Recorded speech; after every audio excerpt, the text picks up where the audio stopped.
blastmusic247.com. We're changing the industry, one artist at a time. Take those steps beyond your way. Take those steps when you have a dream. You gotta start. It's the only way. If you're gonna shine, and you're gonna shine, shine, shine. You're gonna shine. And we are shining on the ranch today. Best part of the week is right here, listening and being on the ranch, because we are spanning the globe for the best in Indie Americana music. We got some great stuff for you tonight. We are brought to you by Blast Music 24/7.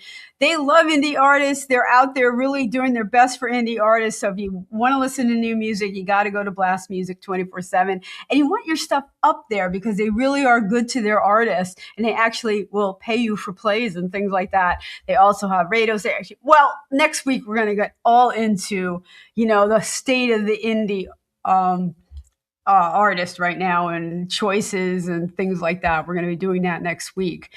But this week we are shining bright. We are actually out of a cold spell, and it really been a warm day today. I think it was like 65 degrees. It was just gorgeous, like dog walking weather. It was really nice.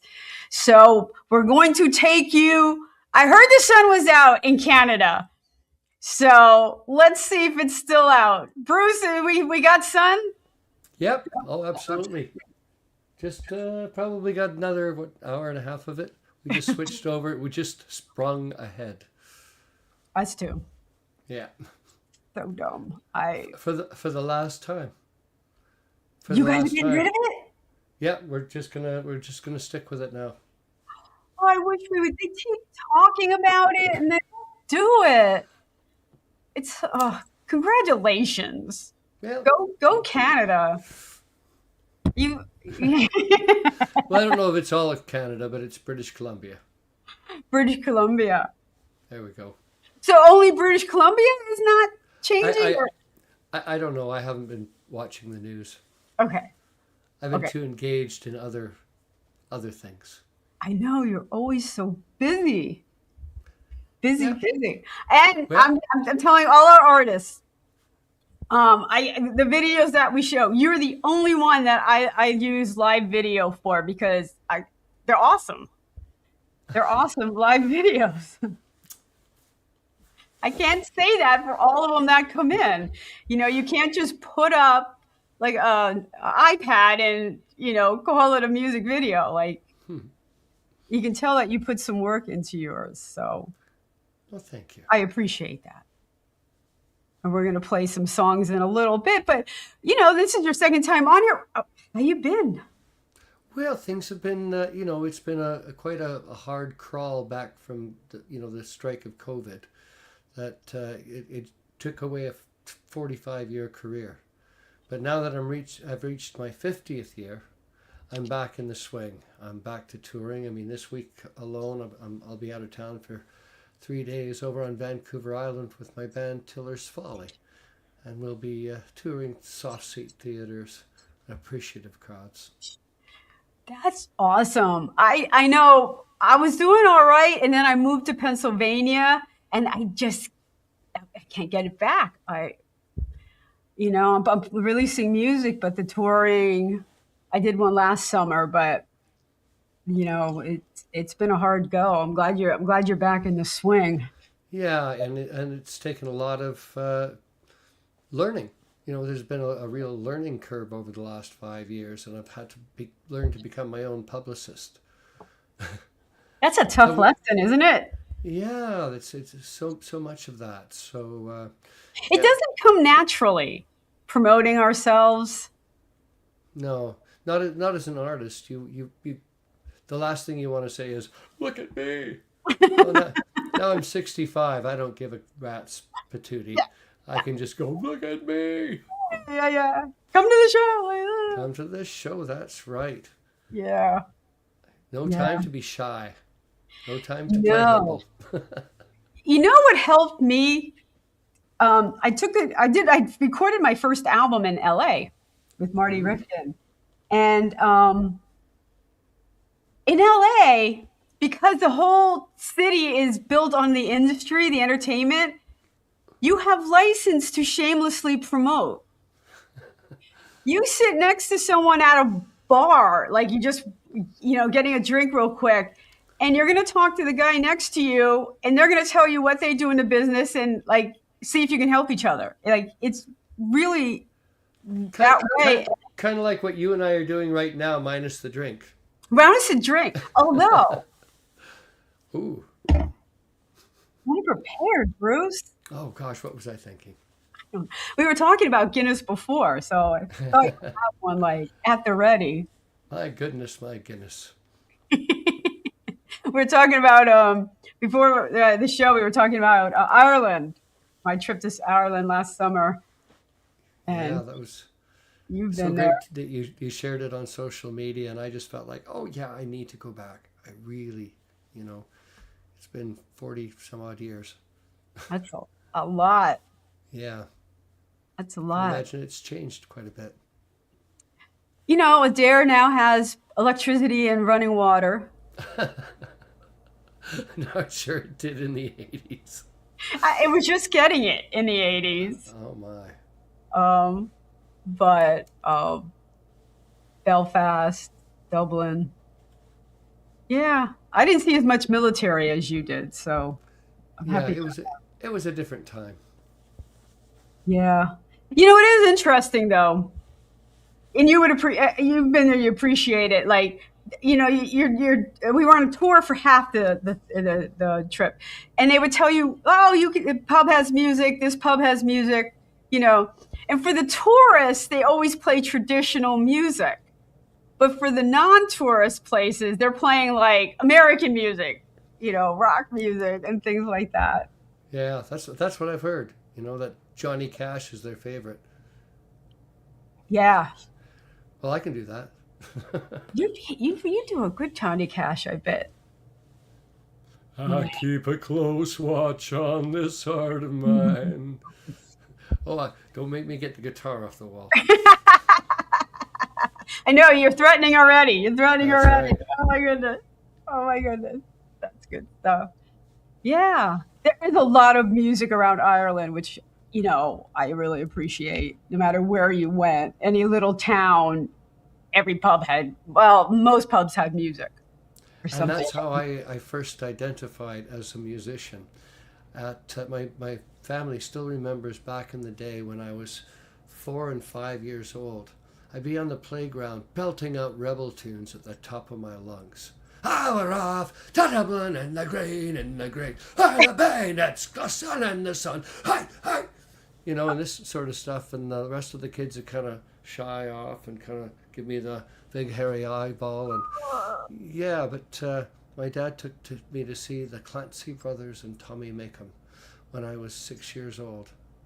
They bounded onto that stage, and in moments I knew how I would spend the rest of my life. There's never been a doubt in my mind that this is what I was meant to do. That's amazing. In fact, the first song we were going to listen to, you wrote at 14. Yep. I had an amazing elementary school music teacher. She was a very hippie-ish Ms.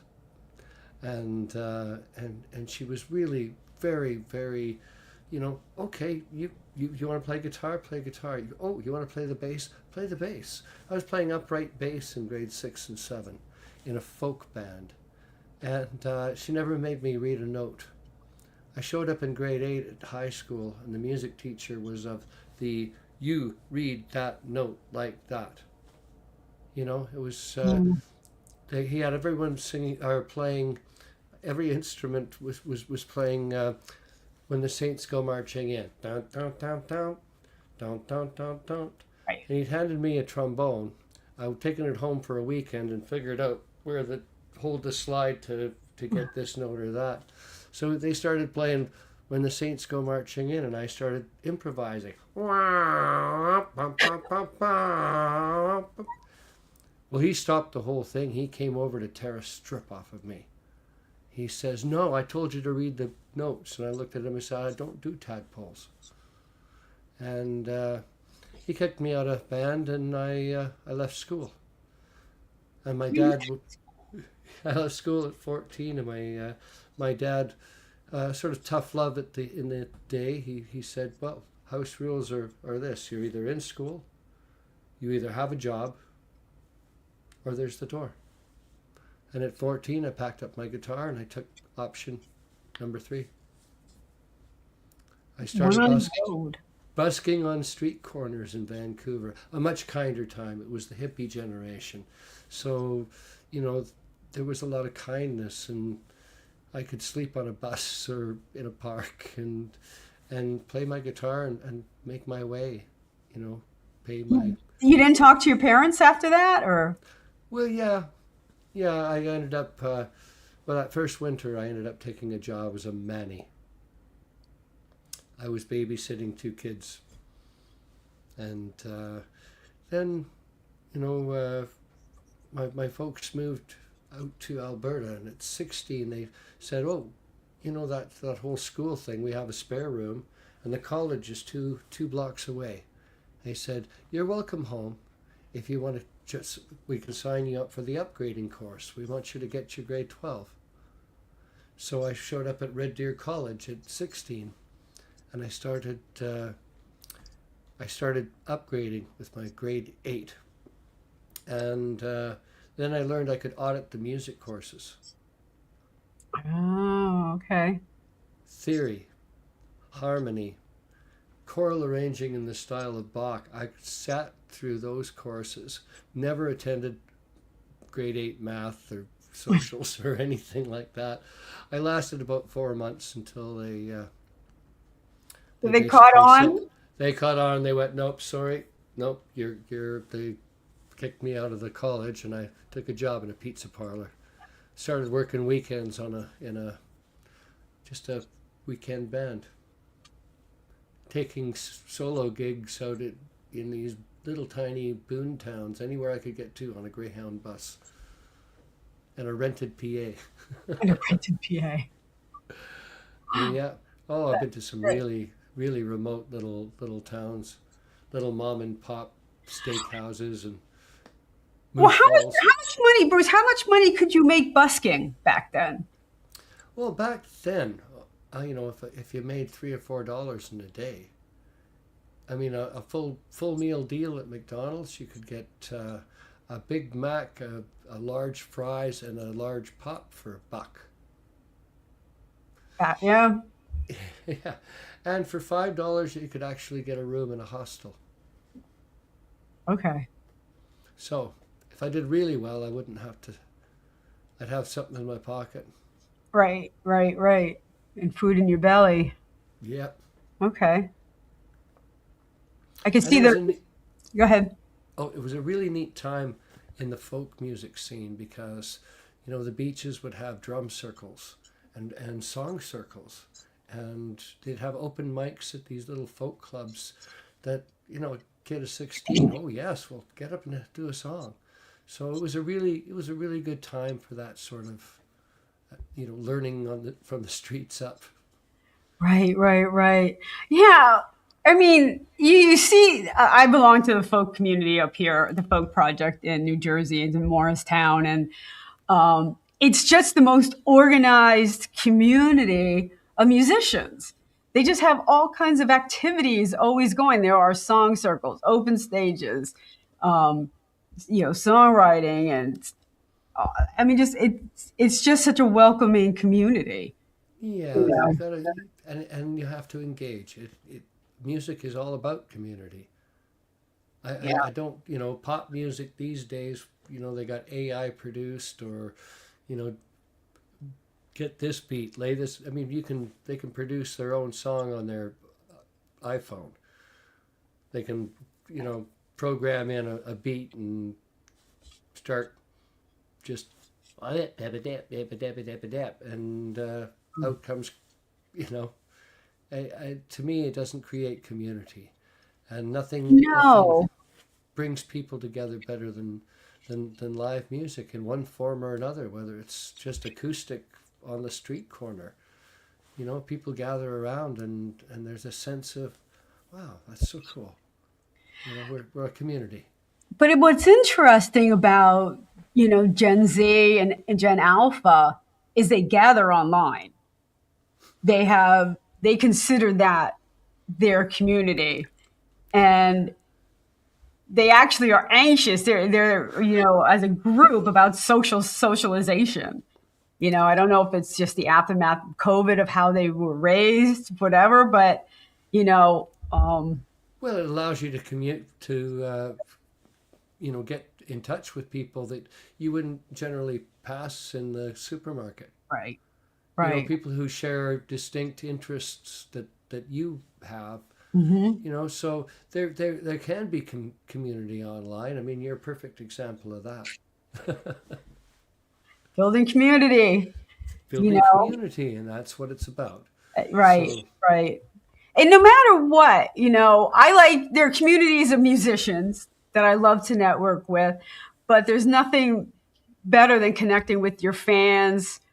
Let me just point out that we are live and interactive, so there are people watching, and you can join us. Facebook, I know they have the like buttons. I could see them last week. And we're also on YouTube, LinkedIn. We're all over the place. And then we go to all the streaming platforms. So, that's the best. I want to do the show live and interact and see what people are up to. Neat. So let's go listen to your first song you ever wrote at 14 to have the presence to try to pull a song off. So this is called, tell me about Yesterday's News. Why was your first song Yesterday's News? Yeah, well, no, I had a few. I mean, it's the first song of consequence, I guess you would say. I just recently made third place in the Music in Motion Canada songwriting thing. So, and it was a song that I'd written at 14. So here I am, 51 years later, and it was an interesting time, living on the streets as I was, and basically the whole thought was, well, some people are so afraid of losing things, and here I've got nothing. I literally have nothing to lose. and you wonder, well, what have I got to lose? Well, seriously, nothing. Right. So that's one of the themes, but at the same time, feeling like you've been kind of left behind, and that's what the phrase "yesterday's news" means. It was a line that a friend of mine's sister said when she'd broken up with her boyfriend. I said, well, how's so-and-so? And she says, oh, that's just yesterday's news. Right. And that phrase sort of stuck in my head until I was, playing my guitar on the street corner one day. And I've always loved nostalgic songs. I love things, music with a timeless quality. And I have to tell you, for how long ago this song was written, it still plays. And it was sort of inspired by, the blues music of the 1930s and 40s. I definitely hear that. All right, let's give Yesterday's News a listen. Now, this was, I think, the first song I ever recorded. And one of the first songs I wrote this one just after I turned 14. And I thought it was very pretentious and precocious and all those P words. 14-year-old kid writing a blues song. So I shelved it. I shelved it for 37 years. And I figure now I can say with some certainty that I have a divine right to sing the blues. So it's a little song called Yesterday's News.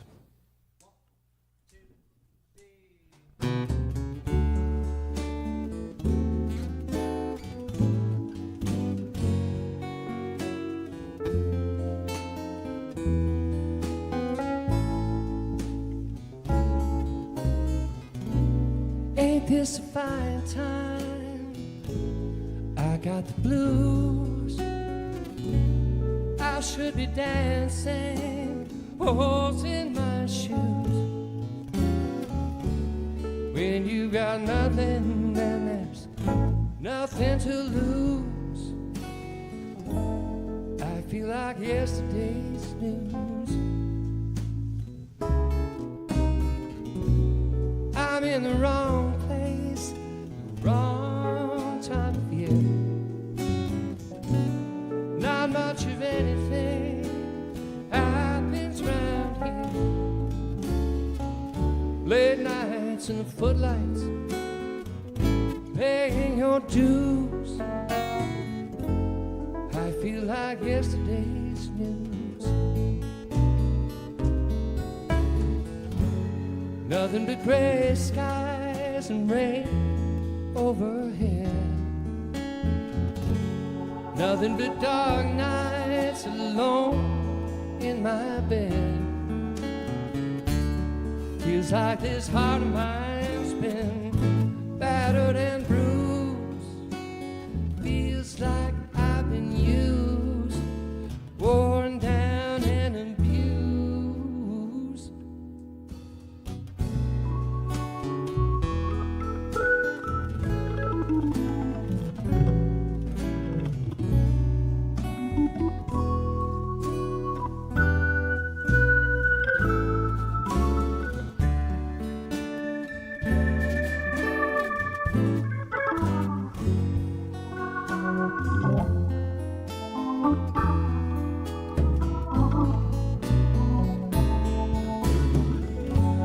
Nothing but gray skies and rain overhead.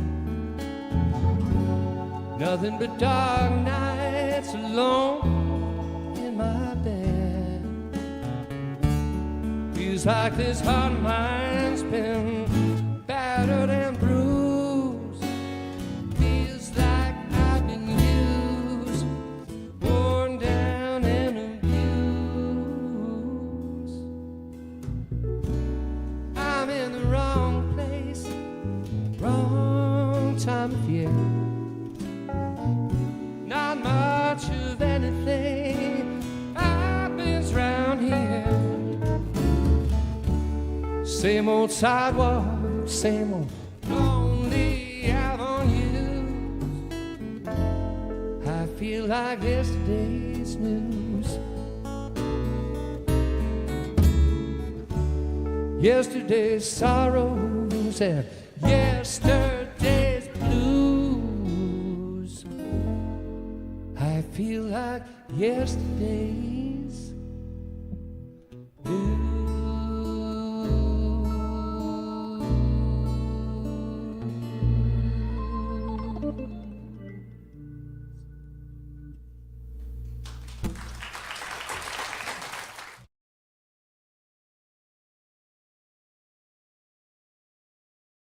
All right, we are back on the ranch. We are brought to you by Blast Music 24/7, your one stop for all indie music. You got to go there and check it out. We also love our listening audiences. We have radio stations, My Indie Radio out in France. We have the Plow Zone out in California, where you can check us out. Plow Zone's Wednesdays, in My Indie Radio is Thursday, and then all the streaming platforms. Hotel Universe also hooks us up, and we are on Roku TV. So we got some people liking that one, Bruce. Oh, lovely. Yeah. Smooth we got from Billy. Likes that a lot. So Nice. people chiming in. That's great to have you watching. But that was smooth. Very smooth. Yeah. It was a fun night. So tell me about that venue. It was a great recording. The sound, the mix was great. Yeah, it's some friends of mine, and they've been sort of trying different things. They rented this acreage and took an old barn and converted it into a studio. And they brought in like technical advanced, like the backdrops and all that sort of stuff, all the video backdrops. They were signed up to, they could broadcast live to anywhere in the world. Wow. But I'd you never had, seen a backdrop like that. That's amazing. yeah, That's no, super cool. yeah, I searched out some archival images and we just broadcast them on this back wall. Neat. That's really cool. Yeah, sort of cutting edge technology. That's about 5 years old. That particular track. Right, right. Okay. No, it's recording live done right. I mean, you don't get mixes like this from live performances. Yeah, no, and definitely a 3 camera shoot, and we had probably 80, maybe 90 people in the audience, just enough to keep it intimate. And Yeah. that's still my favorite. I like when I can make eye contact with the audience. I mean, it's still a thrill getting up in front of thousands, but at a certain point, you just lose that connection. Right. And then you just got to play the rock star, be Roger Daltrey for the day. Pull out your Mick Jagger. There's something in psychology called groupthink. You change mentality when you are in a larger group. You have a group mentality, a group think mentality. Yeah. You're not thinking as one, and it's a different type of audience at that point. Yeah. Yeah. It still represents community. It does. You But all just become this one community at this one moment in time. It's kind of a cool phenomenon, actually. Precisely. So, yeah, whatever gets us there. We're musicians. We'll take it. That's right. Oh, I had it was a lovely gig this weekend, but it was in a tent, and the tent was packed, and the PA was so loud, and it was just overwhelming. All I could hear was overwhelming bass frequencies and that sort of thing. But just at a certain point, you just got to stand up, brush it off, and go, okay, Sweet Caroline. Right? Yeah. Oh, it's funny. We're adding some covers, my band. So this week it's going to be Jolene. Yep. People want to hear, Yeah, well, there is a certain thing, familiarity that draws audiences closer in sometimes, and that's why you do your own version of a classic. I'm really big on my own version because my band will go, they do this on the record, and I'll just sit there and go, and? Do I look like I'm made up of vinyl? Right? Right? I don't. Okay, we did a show with, we compared Dolly Parton with Jolene version of by Beyonce. Okay. And I don't know if you've heard it, but No, I don't think I have. really rewrote it. Like if you never heard Dolly Parton's version, you wouldn't know this was it. Wow. So there is going to me too far afield. But a good song is a good song, and if it translates into a different genre or style, so be it. You're not going to believe this, but I think that of rap songs. If you listen to some of the intense lyrics of some of these rap songs, I'm like, you're a production away from being like a country song or, an R&B, or like you can be produced so much differently. Yeah, I think it was a real, to me, when you add rap to country music, it becomes crap. Like to thank my fiddle player Nolan Murray for that one-liner. Right. It is a thing. Country rap, it's a thing. It does take it to a different spot. I guess if you add pedal steel, you have to call it country. I don't know. Yeah, but these days they add it with AI, so. Well, on the 30th, I'm doing a show. I'm bringing 2 producers in, and we're having this huge AI discussion because it's not going away. No, and it's unfortunate. I mean, you can rent a program that can give you total production for a song in 7 seconds. Yeah, you now have to be a software programmer. You know, you don't need to know any music theory. No, yeah, that's it. And I'm proud to say that of my 15 albums, every one has musicians' hands on instruments. I mean, sometimes it's synthesizers, but Yeah. but it's still, there's a drummer playing. It's not a program. But remember how controversial synthesizers were. And even when Bob Dylan came out with an electric guitar, it was a collective like heart attack in the audience. Oh, I know. I just saw a review of a performance that I gave in the 80s where I had won a Yamaha QX3 sequencer. And I entered this big contest, and they had a live thing. And I showed up with the sequencer with all the stuff programmed behind me. And it was the first time they had ever seen that. They were expecting a band.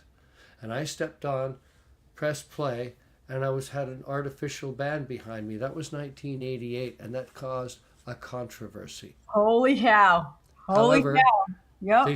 they saw past it. They judged me by my songwriting ability, and I won like 60 hours of studio time. Back in the day when, studio time, we were still recording on 2-inch tape. I remember those times. I really do. I really do. All right, the next song up is going to be Take Me Back to Memphis. Yeah. You see, all my life, I've been told, Bruce, you're a songwriter. You ought to go to Nashville. Nashville's the place where songwriters go to make it big.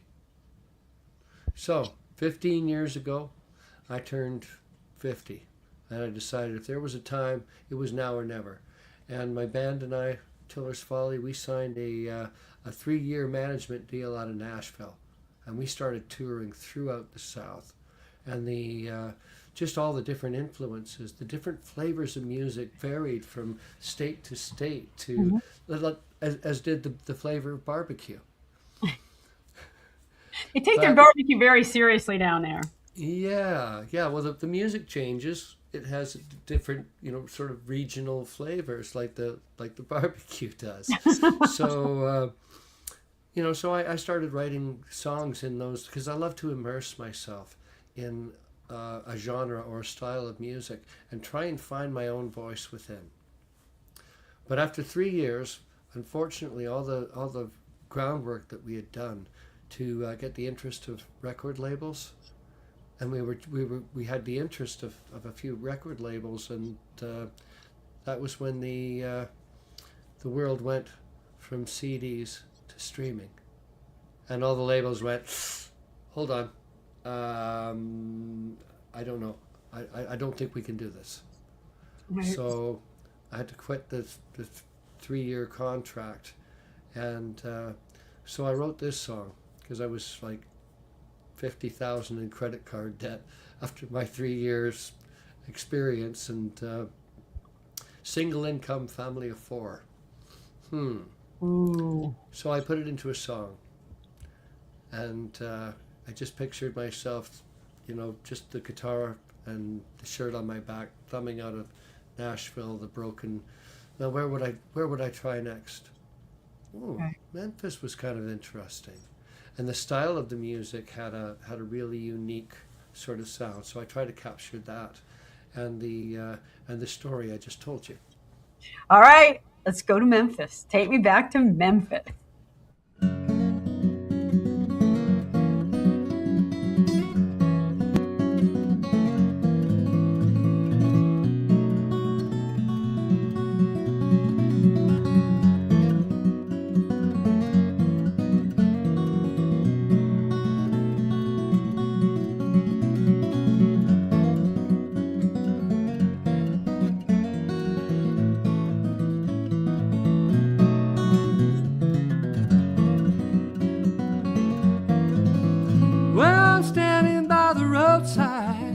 Without a suitcase in my hand, I'm standing by the roadside suitcase in my hand. All I've got's this old guitar and this shirt on my back.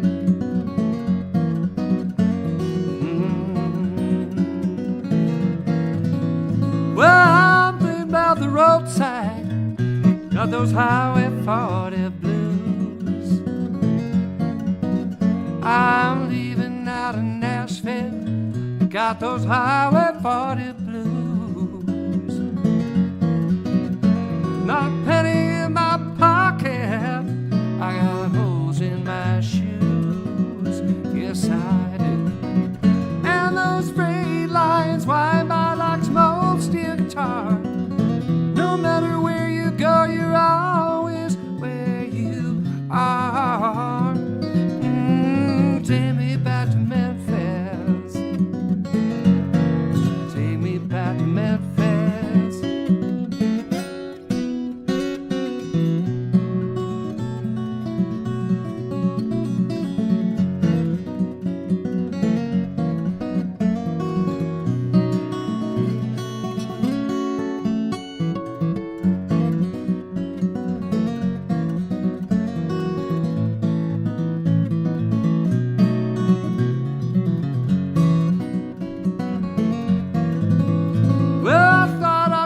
Tupelo, thought I might go to Muscle Shoals. Thought I'd go to Tupelo, thought I might go to Muscle Shoals. Oh, won't you take me back to Memphis to satisfy my soul? And those freight lines wind by like some old steel guitar. No matter where you go, you're always where you are. Take me back to Memphis. Oh, take me back to Memphis.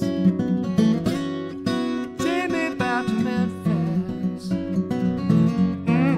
That's the place for me. Oh, won't you take me back to Memphis? Whoa, Memphis, Tennessee.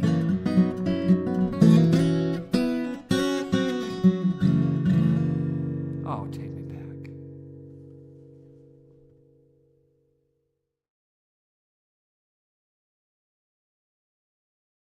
All right. We are back on the ranch. We are brought to you by Blast Music 24/7. We have our listeners. We love our listeners, our radio stations, our My Indie Radio in Paris and Plow Zone in California. And we got a bunch of people listening now. This is interactive. I'd love to hear from you guys. What's going on? Where are you watching from? Let's hear it. All right, who we got? Oh, we like that picking, right? Right, Billy? That was some picking. Love that. Love that. So, and where was that recorded? Where were you playing? It was just in a local little church in a corner, and I had rented it for the day to do a photo shoot, and the photographer also was a videographer, and so we said, okay, well let's just do this. I'll do a couple songs here while we're at it, just for the put it in the can. Right. Awesome job. I try to do too. If I have a photographer, videographer, I try to get as much done as possible when you have them as a captive audience. That's right. You know. More content, the better. And more the better, right? That's the name of the game right now. Content. Yep. Sometimes I'm good at it and sometimes I'm just... And dynamic content. Because you got to compete with Twitter, and, you know, everything's got to fit into 30 seconds. If you can't catch people's attention in 30 seconds, well, they're certainly not going to sit around and wait to find out what's coming up next. Yeah, there is a sweet spot with some of this content. My Mindful Mondays, I try to keep the 45 seconds. Give them stop your scrolling, let's take a breath, Yeah. And they go all right. If I go to a minute, nobody wants to listen. Nobody wants to be mindful for a whole minute. They can't handle it. No, no, they've got to give it to them in little snippets. Your music too, because you're introducing new songs, new material to people who don't know you.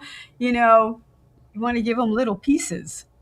Yeah, and you also get better organic reach on social media. They have, the shorts, that sort of thing in all those media formats. And yeah, those formats don't want to be handling, 6-minute songs. Oh, I know. 4-minute songs are, foreboding. Yeah. Too long. So you got to capture someone's interest and send them to a place where they can listen to the whole thing. Well, okay. Speaking of Spotify, which is like a kind of a 4-letter word, you have 7 seconds to capture their interest. If they don't like it in 7 seconds, they're going to go on. That's right. It's like an elevator pitch. You got to be able to tell them between floors what it is that you show them, what it is that you're about. Right? And you got to try to get them to listen for 30 seconds to count as a play.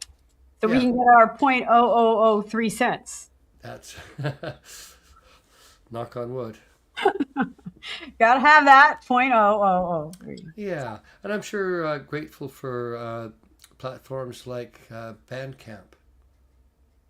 Bandcamp blasts music 24/7. I will, plug them because they give all the money back to the artist. Bandcamp has Bandcamp Fridays. Yeah.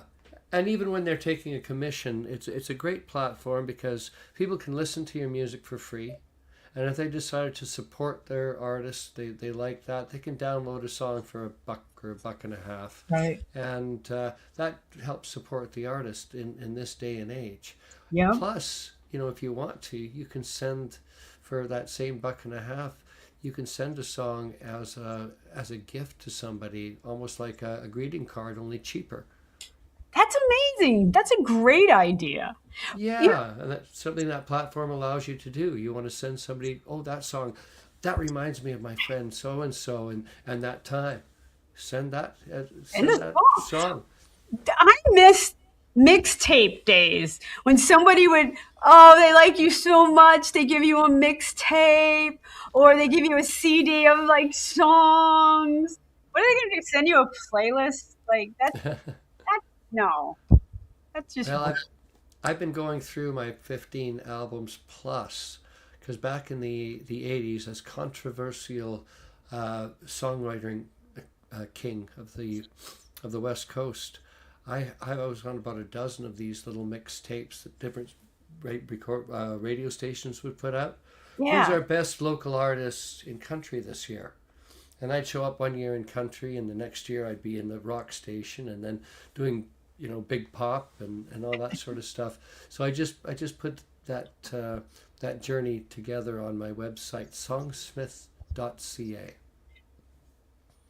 Nice plug. I love it. Slid that so right check in it there, out. Bruce. You slid that right in there. No one even noticed. Okay. That's a great idea because I write in a lot of different genres, and that's a great idea to group them together like that. Yeah, and I've started doing that with just putting some playlists together. Like during the late 80s, early 90s, I was into calypso, reggae, Latin music, and I was writing my own. And I had a band that was doing really, really well.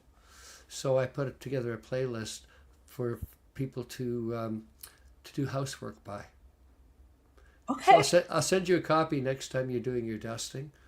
And you All can right. hear my... Atlanta. You're going to be in Atlanta? Not this year, I'm afraid. I've got... I won so big last time, they won't let me enter anymore. See? Well, not till next year again. Not till 3 years have passed. Right. That was such an honor and such a viable boost to the career that I had lost through COVID. Yeah. And it's really helped me a lot. Tammany, she's such a sweet person, and like yourself, dedicated to promoting independent artists. That's indie artists. She is a wonderful person. It's a wonderful organization, because as indie artists, we don't get support, Yeah, and most people these days, when they do advertise showing support for indie artists, they always have their hands out, and they always want to upgrade you to, oh well, for this much money we can, the International Singer-Songwriting Association's never asked me for a dime. Right. So rare.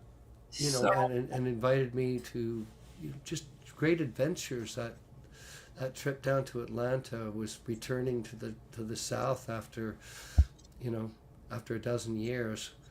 I'm really missing that. Great song circle. We had a song circle going, didn't we? Yeah. There was some great and great artists, and you're there with your kind. I was there with my tribe, and they were from all over the world. It was just amazing. It's an amazing experience. All right, we keep blabbing, and we're not going to get to your last song here, which is Lean Times, talking about kind of COVID. It sounds like a more recent song.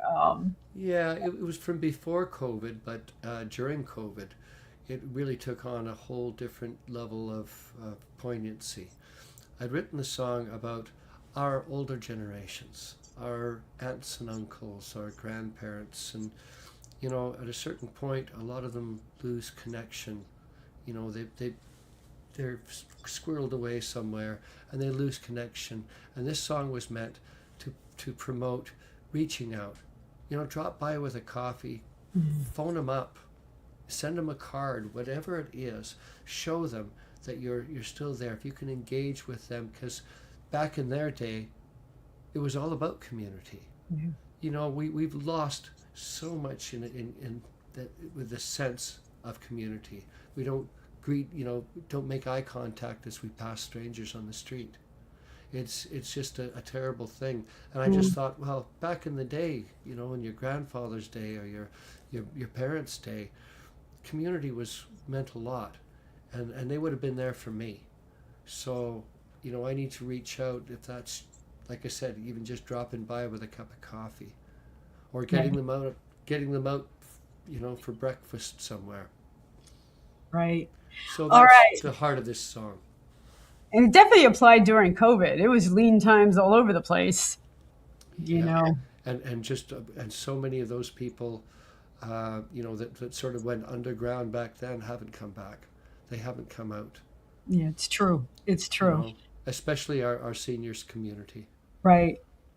And even to live music and things like that, it's slowly, coming around. All right, let's listen to Lean Times. And a little song called Lean Times.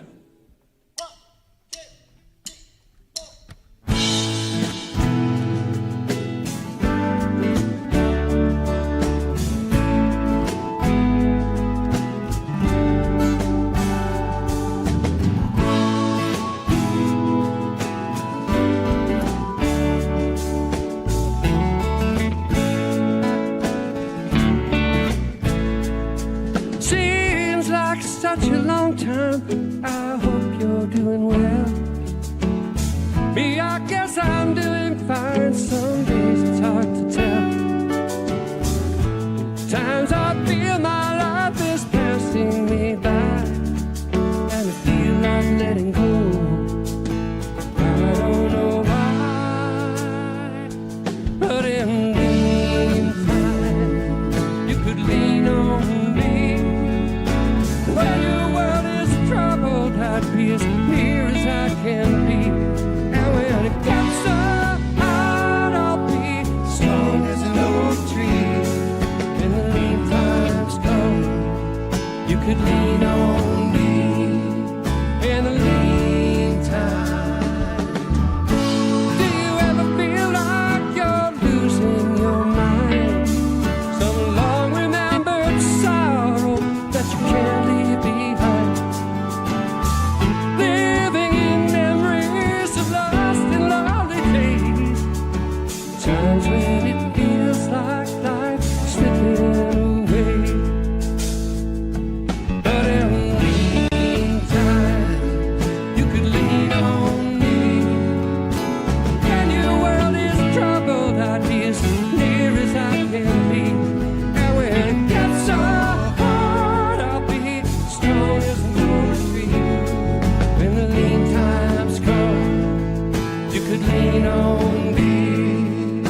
Yes, it's sure been good to see you.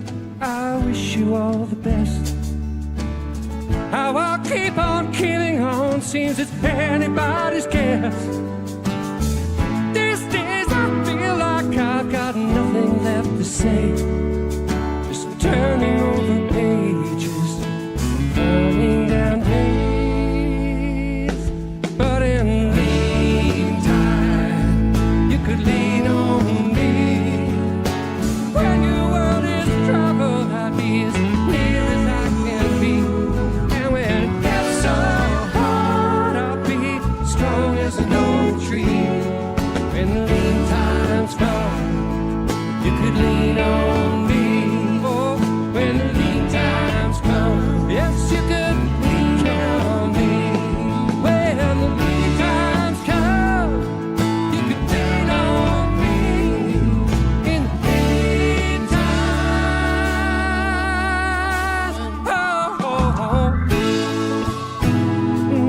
you could lean on me. You just call my name, just call my name. In the daytime.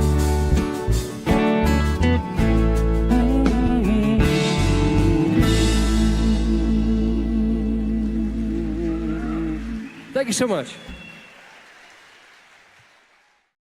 And we are back on the ranch, brought to you by Blast Music 24/7.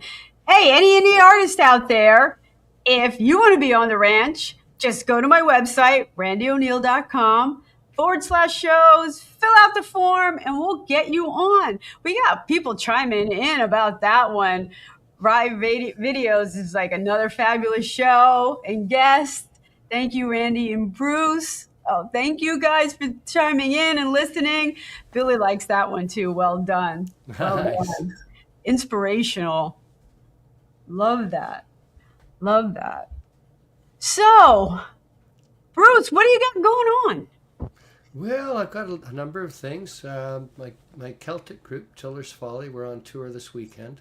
Going over to Vancouver Island, we're visiting Port Alberni, Nanaimo, and Sydney, which are all places in our 30 years as a sort of a Canadiana band with the Celtic flavor.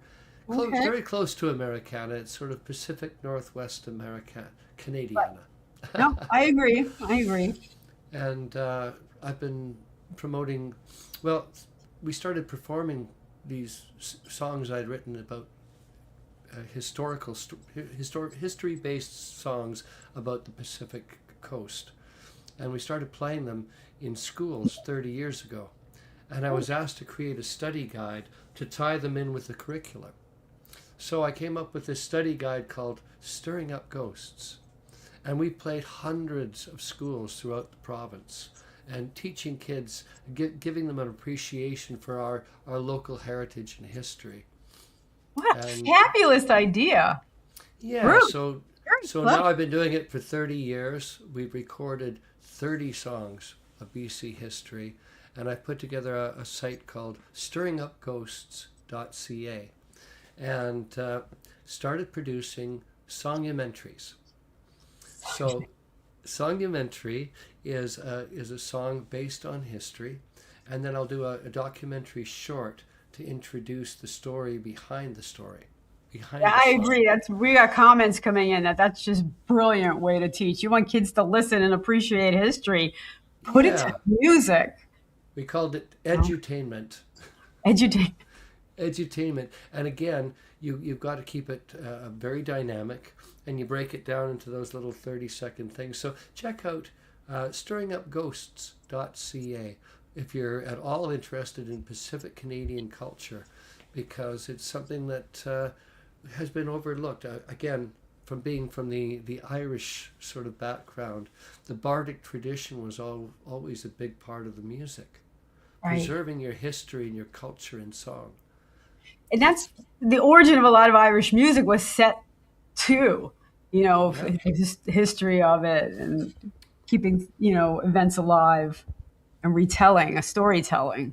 Yeah. So that was my calling. I wanted to become the bard, timeless, recorder of history. And that's what Stirring Up Ghosts has become, because there was no one doing it, or very few people writing songs about Pacific Canadian history. Right. Very, very clever. All right. And what people want to find you, where's your websites? Songsmith.ca. Songsmith. .ca, yes, that's my solo one, and then I've got tillersfolly.com. That's my Celtic band. And lately I've broken down over COVID, and I've launched a tribute band. A tribute to Van Morrison. Van Morrison. Yeah, the Moondance album in particular, with a 6-piece band including 2 horn players, and it's just amazing.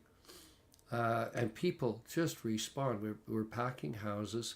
People are responding so favorably to it. I've had people come up to me because, Van Morrison, though he's a legendary songsmith. He's also legendary for not. Basically, his on-stage persona is somewhat lacking.